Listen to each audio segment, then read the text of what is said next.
dostlar, redaksiyamıza daxil olan məlumatlar Qax rayonunun Alatəmir kəndində baş verən narahat edici bir vəziyyəti ortaya qoyur. Bildirilir ki, kənd sakini İver Dardaraşvili tərəfindən qanunsuz şəkildə kömür istehsalı ilə məşğul olunduğu iddia edilir.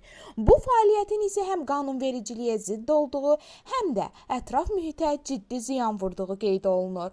Məlumata görə, qeyd olunan şəxs heç bir rəsmi icazə və sənəd olmadan meşə ərazilərində ağacların kəsilməsi və onların kömürə çevrilməsi ilə məşğuldur. Nəticədə Alatəmir kəndi ətrafında yerləşən yaşıllıq zolaqları və meşə sahələri ciddi təhlükə ilə üz-üzə qalıb. Bu isə təkcə təbiətə deyil, həm də bölgədə yaşayan insanların sağlamlığına və ekoloji balansına mənfi təsir göstərir.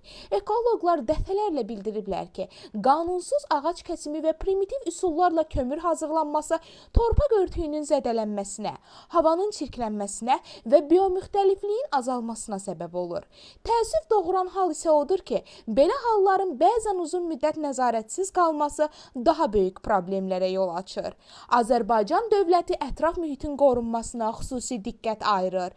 Ölkə rəhbərliyi tərəfindən meşələrin mühafizəsi, ekoloji tarazlığın və balansın qorunması, təbiətin gələcək nəsillərə sağlam şəkildə ötürülməsi istiqamətində ardıcıl siyasət həyata keçirilir. Ümid edirik ki, bu məsələ ilə bağlı aidiyyatı qurumlar, Ekologiya və Təbii Sərvətlər Nazirliyi, həmçinin hüquq mühafizə orqanları bu iddiaları araşdıracaq və qanunsuz fəaliyyətə hüquqi qiymət veriləcək. Əgər qeyd olunan faktlar təsdiqini taparsa, qanunvericiliyə uyğun olaraq ciddi tədbirlər görülməlidir. Məsələ ilə bağlı araşdırmamız davam edir. Qarşı tərəfin mövqeyini dinləməyə hazırıq.